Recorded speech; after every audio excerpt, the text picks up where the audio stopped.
નમસ્કાર વિદ્યાર્થી મિત્રો, ગુડ મોર્નિંગ. આપણો વિષય છે સામાજિક વિજ્ઞાન, જેમાં આપણે પાઠ 2નો અભ્યાસ કરી રહ્યા હતા, જેનો ભાગ 1 આપણે જોઈ ગયા. હવે પાઠ 2 આપણી આસપાસ શું એના બીજા ભાગનો આપણે અભ્યાસ કરીશું. વિદ્યાર્થી મિત્રો, આપણે આગળના ભાગમાં શીખી ગયા કે પૃથ્વી પર મુખ્ય 4 આવરણો છે. કયા કયા? મૃદાવરણ, જલાવરણ, વાતાવરણ અને જીવાવરણ. મૃદાવરણ એટલે પૃથ્વીની સપાટી પરના ભૂમિના ભાગોને મૃદાવરણ કહે છે. જલાવરણ એટલે પૃથ્વીની સપાટી પરના પાણીથી ઘેરાયેલા ભાગોને જલાવરણ કહે છે. મૃદાવરણ. પૃથ્વી સૂર્યમાંથી છૂટી પડી ત્યારે તે અગનગોળા સ્વરૂપે હતી. ધીમે ધીમે આ અગનગોળો ઠંડો પડતા તેનું ઘન સ્વરૂપમાં રૂપાંતર થયું, જેને મૃદાવરણ તરીકે ઓળખાય છે. ટૂંકમાં પૃથ્વીના જે ભાગ પર આપણે વસવાટ કરીએ છીએ તે મૃદાવરણ છે. મૃદાવરણ એ પૃથ્વીની સપાટીનો 29% ભાગ રોકે છે.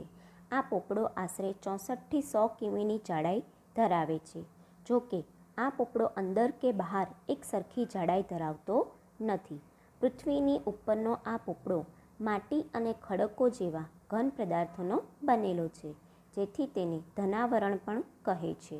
નાના મોટા પર્વતો, ઉચ્ચ પ્રદેશો, મેદાનો વગેરે મૃદાવરણ પર આવેલા હોય છે. પૃથ્વીના પેટાળમાં રહેલા ખડકોના પીગળેલા રસને મેગ્મા કહે છે.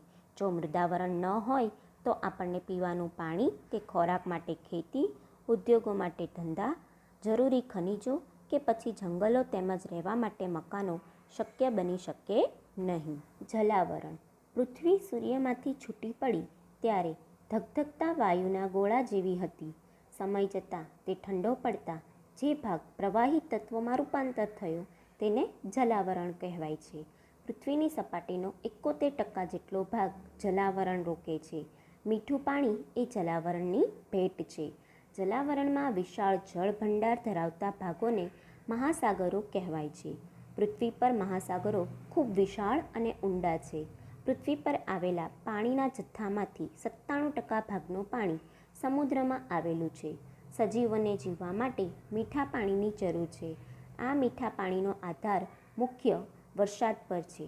જેમ ધરતી પર સજીવ સૃષ્ટિનું અસ્તિત્વ છે, તેમ સમુદ્રમાં પણ જીવસૃષ્ટિ અસ્તિત્વ ધરાવે. ત્યાર પછી પૃથ્વીનું ત્રીજું આવરણ વાતાવરણ, જેનો આપણે અભ્યાસ કરીશું. વાતાવરણ. પૃથ્વીની ચારેય બાજુ વીંટળાઈને આવેલા હવાના આવરણને આપણે વાતાવરણ કહીએ છીએ, જે પૃથ્વીની સપાટીથી આશરે 800થી 1000 કિમી સુધી વિસ્તરેલું છે. તે મૃદાવરણ અને જલાવરણની જેમ નરી આંખે જોઈ શકાતું નથી. વાતાવરણમાં વિવિધ વાયુઓ, પાણીની વરાળ, ધૂળના રજકણો, ક્ષાર કણો અને સૂક્ષ્મ જંતુઓ પણ ભળેલા હોય છે. વાતાવરણ રંગવિહીન એટલે કે વાતાવરણને કોઈ પણ જાતનો રંગ હોતો નથી, એટલે કે રંગહીન. સ્વાદરહિત એટલે કે કોઈ પણ જાતનો સ્વાદ હોતો નથી. અને વાસરહિત એટલે કે એને કોઈ પણ જાતની ગંધ કે સુગંધ હોતી નથી. આમ વાતાવરણ રંગહીન, સ્વાદરહિત અને વાસરહિત છે. તેમાં ઘન, પ્રવાહી અને વાયુ તત્વોનો સમાવેશ થાય છે. તેમાં આશરે 78% જેટલો નાઇટ્રોજન, 21% જેટલો ઓક્સિજન અને 1% જેટલા અન્ય વાયુઓ આવેલા છે. પૃથ્વી સપાટીની જેમ ઉપર જઈએ તેમ વાતાવરણના મોટાભાગના વાયુઓનું પ્રમાણ ઘટતું જાય છે. કાર્બન ડાયોક્સાઇડ વાયુ ભારે હોવાથી હવાના નીચલા થરમાં તે વધારે પ્રમાણમાં છે અને ઉપર જતાં ઓછો થતો જાય છે. ઓઝોન વાયુ હવામાં ખૂબ જ ઓછા પ્રમાણમાં છે. આ વાયુ સૂર્યના પારજાંબલી એટલે કે અલ્ટ્રાવાયોલેટ કિરણોનું શોષણ કરી પૃથ્વીને સૂર્યની પ્રચંડ ગરમીથી બચાવે છે. આ વાયુ મુખ્યત્વે વહેલી સવારે ખુલ્લા મેદાનમાં અને સમુદ્ર કિનારાની હવામાં વધારે પ્રમાણમાં હોય છે. ઓક્સિજન અને નાઇટ્રોજન વાયુઓ પૃથ્વી પરની જીવસૃષ્ટિને જીવંત રાખે છે. ઓક્સિજનના જલદપણાને નાઇટ્રોજન મંદ કરે છે. વાતાવરણમાં મુખ્ય પ્રવાહી ઘટક પાણી છે. ગરમીથી બાષ્પ બની પાણી વરાળ સ્વરૂપે હવામાં ભળે છે, જેને ભેજ તરીકે ઓળખવામાં આવે છે. ભેજ ઠરવાની ક્રિયા એટલે ઘનીભવન. ઘનીભવનના કારણે જ વરસાદ, ઝાકળ, હિમકરા વગેરે ભેજના સ્વરૂપો બને છે. કોઈપણ પ્રદેશના માનવીના ખોરાક, પોશાક, રહેઠાણ, રૂપ રંગ, આર્થિક પ્રવૃત્તિઓ વગેરે પર વાતાવરણની અસર જોવા મળે છે. વાતાવરણમાં વિવિધ રજકણો પણ જોવા મળે છે. આ રજકણોને લીધે પૃથ્વી પર સૂર્યપ્રકાશ ફેલાતો જોવા મળે છે, જેના કારણે સૂર્યોદય વખતે એકાએક અજવાળું કે સૂર્યાસ્ત વખતે એકાએક અંધારું થતું નથી. રજકણો દ્વારા પ્રકાશના કિરણો પરાવર્તન પામી પૃથ્વીની સપાટી પર પાછા ફરે છે અને આપણને સૂર્યપ્રકાશ મળે છે. વાતાવરણના માધ્યમને લીધે જ આપણે અવાજ સાંભળી શકીએ છીએ. તેથી જ તો રેડિયો, દૂરદર્શનના પ્રસારણો શક્ય બને છે. આમ પૃથ્વીની સપાટીથી લગભગ 1600 કિમીની ઊંચાઈ સુધી વિસ્તરેલા વાયુના આવરણને વાતાવરણ કહે છે. વાતાવરણમાં મુખ્યત્વે nitrogen, oxygen, argon, carbon dioxide, ozone, hydrogen વગેરે વાયુઓ છે.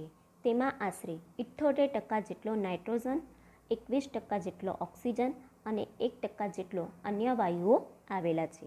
વાતાવરણના આ વાયુઓમાં ધૂળના રજકણો, ક્ષારકણો, પાણીની વરાળ વગેરે ભળેલા હોય છે.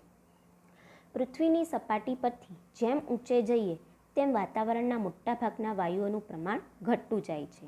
હવામાં ખૂબ ઓછા પ્રમાણમાં રહેલો ઓઝોન વાયુ સૂર્યના પૃથ્વી તરફ આવતા મોટાભાગના પારજાંબલી એટલે કે અલ્ટ્રાવાયોલેટ કિરણોનું શોષણ કરી આપણને તેની હાનિકારક અસરોથી બચાવે છે. ઓક્સિજન અને નાઇટ્રોજન પૃથ્વી પરની જીવસૃષ્ટિને જીવતી રાખે છે. નાઇટ્રોજન ઓક્સિજનના જલદપણાને મંદ કરે છે. વાતાવરણમાં મુખ્ય પ્રવાહી ઘટક પાણી છે. તે હવામાં ભેજ રૂપે હોય છે. ભેજના ઘનીભવનથી વરસાદ, ઝાકળ, હિમ, કરા વગેરે સ્વરૂપો બને છે. વાતાવરણમાં રહેલા રજકણો પૃથ્વી પર સૂર્યપ્રકાશને ચોતરફ ફેલાવે છે. વાતાવરણના લીધે જ આપણે અવાજ સાંભળી શકીએ છીએ. વાતાવરણને લીધે જ રેડિયો અને ટેલિવિઝનના પ્રસારણો થઈ શકે છે. વાતાવરણની ઉપયોગિતા. તો પહેલું, વાતાવરણમાં રહેલો ઓક્સિજન વાયુ જીવસૃષ્ટિ માટે અનિવાર્ય છે. બીજું, નાઇટ્રોજન વાયુ વનસ્પતિના વિકાસ માટે જરૂરી છે. ત્રીજું, કાર્બન ડાયોક્સાઇડ વાયુ લીલી વનસ્પતિનો ખોરાક છે. ચોથું, નાઇટ્રોજન વાયુ ઓક્સિજન વાયુના જલદપણાને મંદ કરે છે. પાંચમું, ઓઝોન વાયુ સૂર્યના જલદ પારજાંબલી કિરણોનું શોષણ કરે છે. પૃથ્વી પરની જીવસૃષ્ટિને સૂર્યની પ્રચંડ ગરમીથી બચાવે છે. ઓઝોન ઘણો સ્ફૂર્તિદાયક હોય છે. છઠ્ઠું, વાતાવરણમાં રહેલા રજકણો પૃથ્વી પર પડતા સૂર્યના પ્રકાશને ચોતરફ ફેલાવે છે. તેથી સૂર્યોદય થતાં પૃથ્વી પર અચાનક અજવાળું થતું નથી કે સૂર્યાસ્ત થતાં અચાનક અંધારું થતું નથી.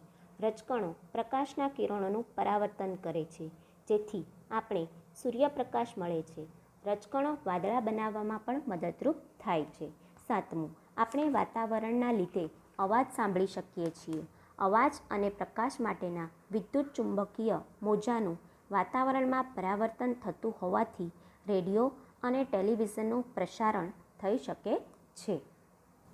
વિદ્યાર્થી મિત્રો, તમે કયા અનુભવોના આધારે કહેશો કે પૃથ્વીની સપાટી પર વાતાવરણ આવેલું છે?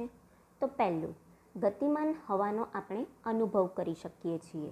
શિયાળાનો ઠંડો પવન આપણને થથરાવે છે. ઉનાળાની લૂ આપણને દાહ આપે છે.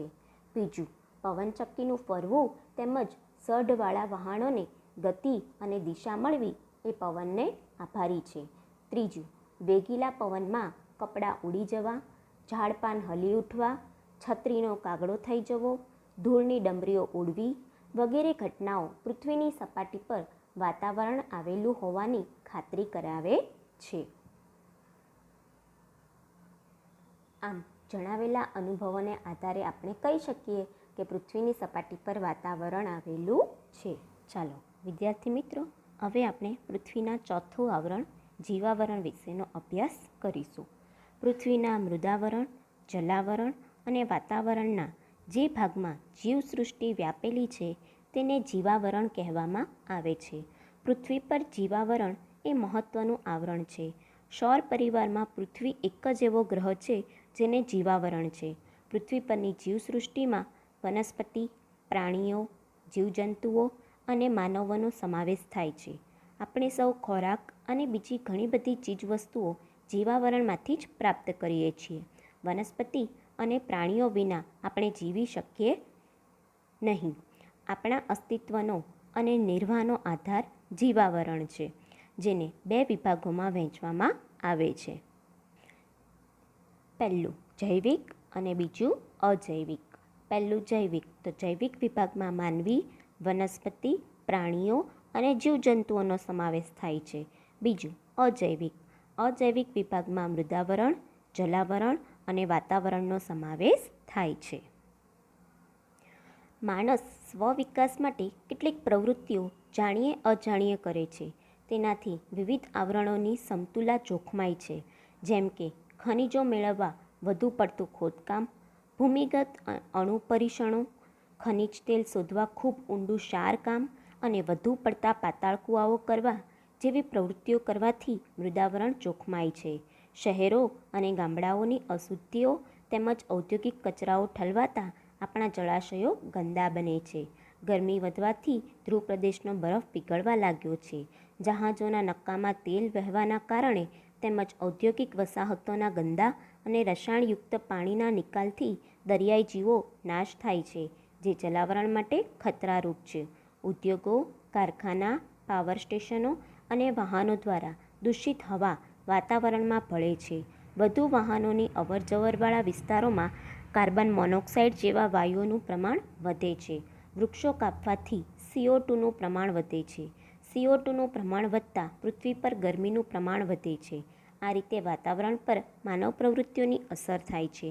પર્યાવરણના શોષણના ભોગે કુદરતની પોષણ કડીઓ જોખમાય છે, જે જીવાવરણ માટે નુકસાનકારક છે. આમ મૃદાવરણ, જલાવરણ અને વાતાવરણના જે ભાગોમાં સજીવ સૃષ્ટિનું અસ્તિત્વ છે તેને જીવાવરણ કહે છે. સૌર પરિવારમાં માત્ર પૃથ્વી જ એક ગ્રહ છે જે જીવાવરણ ધરાવે છે. જીવાવરણમાં માનવો અને અન્ય પ્રાણીઓ, વનસ્પતિઓ તેમજ જીવજંતુઓનો સમાવેશ થાય છે. માનવ જીવન જીવાવરણ પર આધારિત છે. જીવાવરણના મુખ્ય 2 વિભાગો છે, જૈવિક અને અજૈવિક. જૈવિક વિભાગોમાં માનવી, વનસ્પતિ, પ્રાણીઓ અને જીવજંતુઓનો સમાવેશ થાય છે. અજૈવિક વિભાગોમાં મૃદાવરણ, જલાવરણ અને વાતાવરણનો સમાવેશ થાય છે. વિકાસ માટેની માનવીની કેટલીક પ્રવૃત્તિઓથી પૃથ્વીના વિવિધ આવરણોની સમતુલા જોખમાય છે. જીવાવરણ માટે આ નુકસાનકારક છે. વિદ્યાર્થી મિત્રો, આપણી આસપાસમાં રહેલી જીવસૃષ્ટિ પૈકીની કોઈ એક સૃષ્ટિ નાશ પામે તો તેની આપણા જીવન ઉપર શું અસર પડે?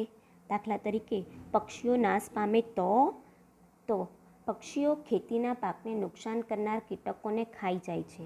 જો પક્ષીઓ નાશ પામે તો ખેતીના પાકોને કીટકો દ્વારા ઘણું નુકસાન થાય. પક્ષીઓ વૃક્ષો પર બેસી ફળો ખાય છે. એ ફળોના બી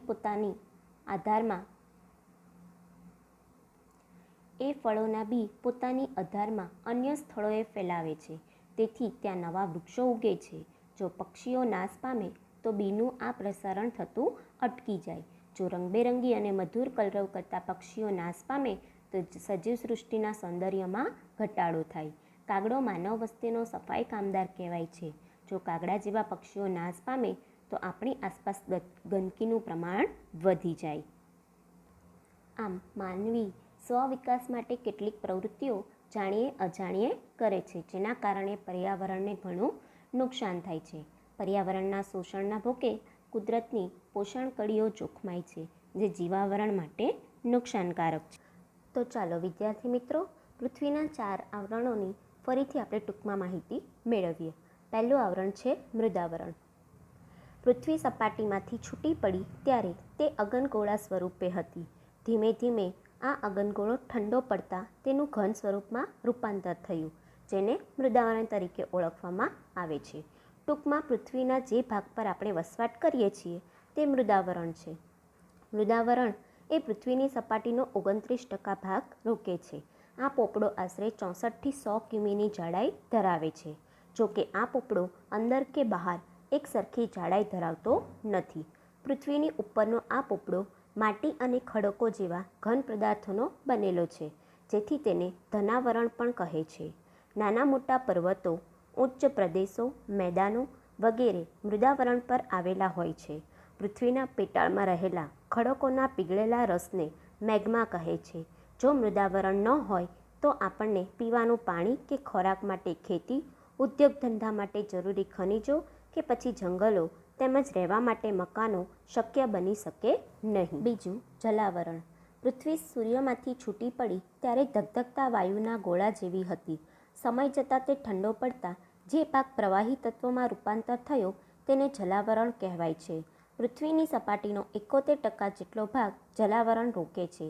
મીઠું પાણી એ જલાવરણની ભેટ છે. જલાવરણમાં વિશાળ જળ ભંડાર ધરાવતા ભાગોને મહાસાગરો કહેવાય છે. પૃથ્વી પર મહાસાગરો ખૂબ જ વિશાળ અને ઊંડા છે. પૃથ્વી પર આવેલા પાણીના જથ્થામાંથી 97% ભાગનું પાણી સમુદ્રમાં આવેલું છે. સજીવોને જીવવા માટે મીઠા પાણીની જરૂર છે.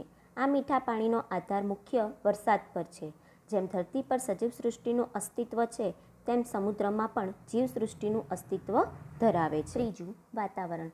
પૃથ્વીની સપાટીથી 1600 કિમીની ઊંચાઈ સુધી પૃથ્વીની ચારે બાજુ વીંટળાઈને આવેલા હવાના આવરણને વાતાવરણ કહે છે. વાતાવરણ ગંધરહિત, રંગરહિત અને સ્વાદરહિત છે.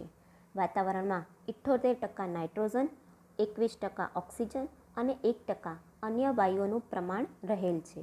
વાતાવરણમાં રહેલ ભેજ ઠરવાની ક્રિયાને ઠરીકરણ કે ઘનીભવન તરીકે ઓળખવામાં આવે છે. ઓક્સિજન અને નાઇટ્રોજન વાયુ પૃથ્વી પર જીવસૃષ્ટિને જીવંત રાખે છે. ઓક્સિજનના જલદપણાને નાઇટ્રોજન મંદ કરે છે. વાતાવરણમાં રહેલા રજકણોને લીધે પૃથ્વી પર સૂર્યપ્રકાશ ચારે તરફ ફેલાય છે. વાતાવરણના માધ્યમને લીધે આપણે અવાજ સાંભળી શકીએ છીએ અને તેથી જ રેડિયો અને દૂરદર્શનના પ્રસારણો શક્ય બન્યા છે. ચોથું, જીવાવરણ. પૃથ્વીના મૃદાવરણ, જલાવરણ અને વાતાવરણના જે ભાગમાં જીવસૃષ્ટિ ફેલાયેલી છે તેને જીવાવરણ કહેવાય છે. પૃથ્વી એક એવો ગ્રહ છે જે જીવાવરણ ધરાવે છે. જીવાવરણના મુખ્ય 2 ભાગો છે. પહેલું જૈવિક અને બીજું અજૈવિક. જૈવિક વિભાગમાં વનસ્પતિ, પ્રાણીઓ, જીવજંતુઓ અને માનવીઓનો સમાવેશ કરવામાં આવે છે. અજૈવિક વિભાગમાં મૃદાવરણ, જલાવરણ, વાતાવરણનો સમાવેશ કરવામાં આવે છે. આપણા જીવવાનો આધાર જીવાવરણ પર રહેલો છે. વિકાસ માટેની માનવીની કેટલીક પ્રવૃત્તિઓથી પૃથ્વીના વિવિધ આવરણોની સમતુલા જોખમાય છે. જીવાવરણ માટે આ નુકસાનકારક છે. આમ વિદ્યાર્થી મિત્રો, અહીં આપણો બીજો પાઠ પૂર્ણ થાય છે. Thank you.